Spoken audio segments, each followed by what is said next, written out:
महाराष्ट्राच्या ग्रामीण अर्थव्यवस्थेचा कणा असलेल्या साखर उद्योगाच्या अनुषंगाने एका डोळ्यात आसू आणि दुसऱ्या डोळ्यात अश्रू अशी स्थिती झाली आहे. अमेरिका, इस्रायल, इराणमधील युद्धात जलमार्ग बंद पडल्याने साखर निर्यातीवर गंभीर परिणाम झाला आहे.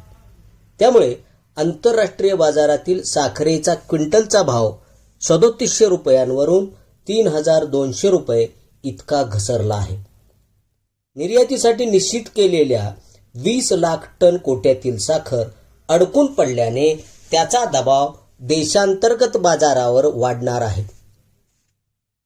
आखाती देशातील भडकलेल्या युद्धात साखर उद्योगाची स्थिती काय असणार हे आता आपण सविस्तरपणे पाहूयात. भारतीय साखरेचे मोठे ग्राहक आखाती देश आहेत. ऑल इंडिया शुगर ट्रेड असोसिएशनच्या माहितीनुसार 2025-26 या आर्थिक वर्षात गेल्या महिन्यापर्यंत 2 लाख टनाहून अधिक साखरेची निर्यात झाली आहे.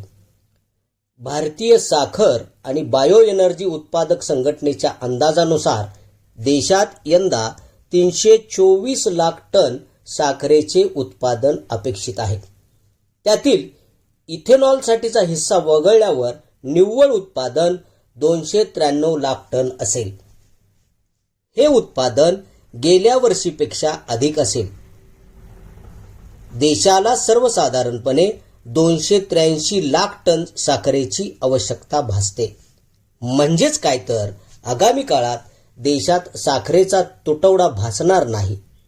पण निर्यात न झालेल्या अतिरिक्त राहणाऱ्या साखरेचे काय करायचे असा प्रश्न साखर उद्योगापुढे असेल.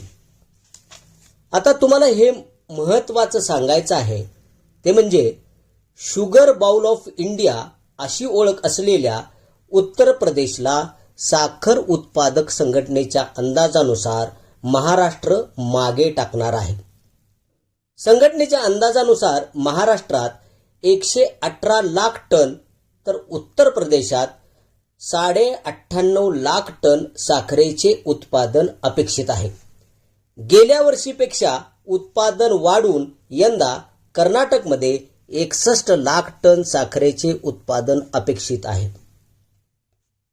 जगाच्या एकूण उत्पादनाच्या तुलनेत ब्राझीलमध्ये 21% अधिक, भारतात जवळपास 16% चीनमध्ये 7.5% अधिक, थायलंडमध्ये 6% अधिक साखरेचे उत्पादन होते.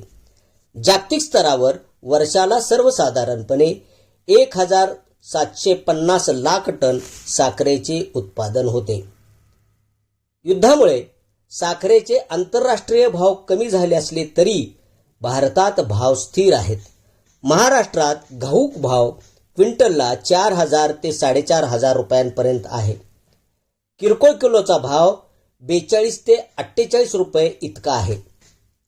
चेन्नई, दिल्ली, कोलकाता, गुवाहाटीमध्ये 46 रुपये आणि रायपूर, कानपूर, मुंबई, रांची, हैदराबादमध्ये 45 रुपये किलो या भावाने साखर विकली जात आहे. अशातच महाराष्ट्र विधानसभेत माजी मंत्री दिलीप वळसे पाटील यांनी ग्रामीण साखर उद्योगाची व्यथा मांडली आहे. महाराष्ट्रात ऊस उत्पादनात 12 ते 15% घट झाली. साखर उद्योगाला 3300 कोटींचा भुर्दंड बसला. शेतकऱ्यांची 4315 कोटींची FRP थकीत आहे असे सांगत दिलीप वळसे पाटील यांनी महाराष्ट्र सरकारकडे साखर उद्योग पुनर्जीवन योजना राबवण्याची मागणी केली आहे. साखरेविषयीची ही माहिती आपणाला कशी वाटली याबद्दल नक्की कमेंट नोंदवा.